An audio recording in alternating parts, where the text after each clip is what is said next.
കണ്ണാ, ഇനിയെങ്കിലും ഞങ്ങൾ പറയുന്നു ഒന്ന് കേൾക്ക്. രാധിക പൂർണ്ണ മനസ്സോടെ നിന്റെ കൂടെ നിൽക്കണ്ടേ? നിനക്ക് അവളുടെ കൂടെ തോളോട് തോൾ ചേർന്ന് ഒരു കുടക്കീഴിൽ നടക്കണ്ടേ? കണ്ണാ, നിങ്ങളുടെ ജീവിതം പുഷ്പിക്കണ്ടേ? പറയടാ വേണമെന്ന്. എന്നാ ഞങ്ങൾ പറയുന്ന കേക്ക്. അവളുടെ മുമ്പിൽ നീ ഇപ്പൊ വെറും ഒരു സീറോയാ. Very big zero. അവൾ നോക്കുമ്പോ നീ വെറും ഒരു 10ാം ക്ലാസ്സുകാരൻ പ്യൂൺ. പണമില്ലാത്തവൻ, വിവരമില്ലാത്തവൻ, സൗന്ദര്യമില്ലാത്തവൻ. ഇങ്ങനെയൊക്കെ ആണെങ്കിലും അവളുടെ മനസ്സ് കവരാം, മുക്രയിടുവിക്കാം, ഇച്ഛ വരപ്പിക്കാം. എങ്ങനെ? അങ്ങോട്ട് ചോദിക്കേ.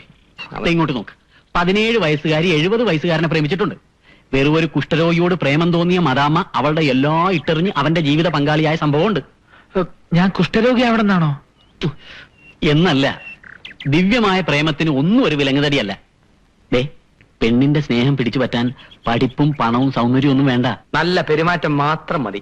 അതിന് ഇന്നു മുതൽ നീ പുതിയൊരു കണ്ണനാവണം. ഇല്ലേ ഞങ്ങൾ ആക്കും. രാധിക വരുന്നു എന്ന് കേൾക്കുമ്പോഴേക്ക് ഗ്രഹണി പിടിച്ച പിള്ളേര് ചക്കക്കൂട്ടാൻ കണ്ട മാതിരി ആക്രാന്തം പിടിച്ച് ഓടി ചെല്ലരുത്. അവൾ നിന്നെ കുറിച്ച് എന്ത് വിചാരിക്കും? ശപ്പന്ന്. ആ, മറിച്ച് പോകാതിരുന്നാലോ? കാത്തിരുന്ന് കാത്തിരുന്ന് അവളുടെ കണ്ണ് കഴിക്കും, മുഷിയും. വാതിൽക്കൽ കേൾക്കുന്ന ഓരോ മിതിയടി ശബ്ദവും അതെന്റെ കണ്ണേട്ടനായിരിക്കണേ എന്നവൾ പ്രാർത്ഥിക്കും.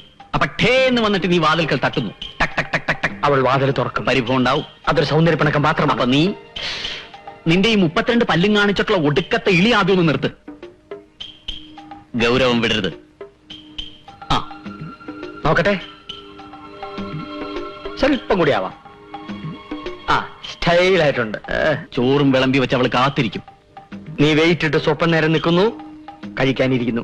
ഇവനൊരു സ്വഭാവമുണ്ട്, ആർത്തി. വിളമ്പുന്നത് മുഴുവൻ കാണാത്തത് കണ്ടതുപോലെ നക്കി തോർത്തി തിന്നും. അധികം കഴിക്കരുത്. അവൾ അപ്പുറത്ത് നിന്നെ ഒളികന്നിട്ട് നോക്കുന്നുണ്ടാവും. ആഹാരം ഓരോ വറ്റുകളായി ഇങ്ങനെ ഇറങ്ങാത്തതുപോലെ എന്തോ ഏതോ ഒരു ദാഹം. അപ്പൊ നീ എന്ത് ചെയ്യും? വെള്ളം കുടിക്കും. വെള്ളം കുടിക്കും.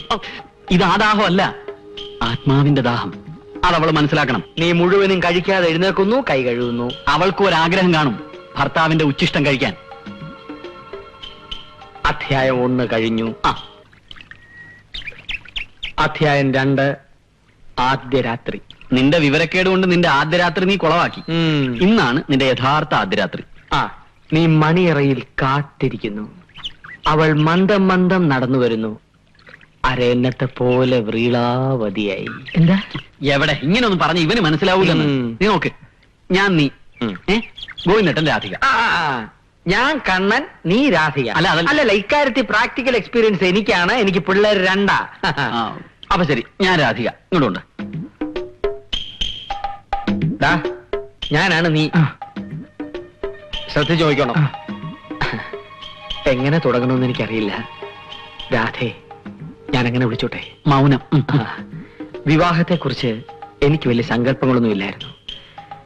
കൂട്ടുകാരൊക്കെ കാമുകിമാരെ കുറിച്ച് പറയുമ്പോ ഞാൻ ഓർക്കും, ആരായിരിക്കും എന്റെ ജീവിതത്തിൽ വെളിച്ചം വീശുന്നതെന്ന്. ഒരു സുന്ദര ശില്പം ഞാൻ എന്റെ മനസ്സിൽ കൊണ്ടുനടന്നു. മാർബിളിൽ കൊത്തിയ രാധയുടെ ശില്പം.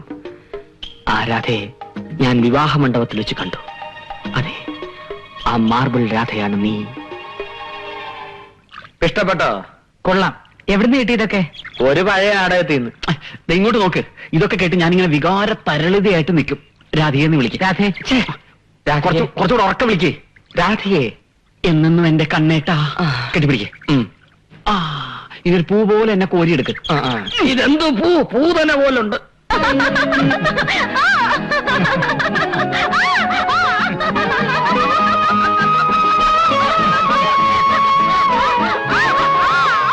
അയ്യോ, പ്രാക്ടിക്കൽ അല്ലേ? പ്രാക്ടിക്കൽ എന്ന് പറഞ്ഞ് പോക്കറ്റിത്തരം കാണിക്കുന്ന. നീ കട്ടിലെ കിടമ്പോ സൂക്ഷിക്കണം കേട്ടാ.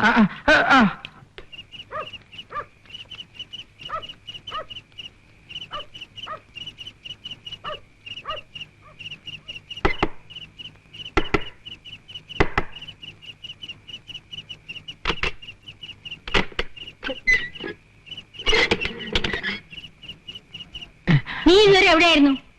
രാധിക ഒന്നും അറിഞ്ഞില്ലേ? ഇനി വകുതിരുമായിട്ട് പെരുമാറണം.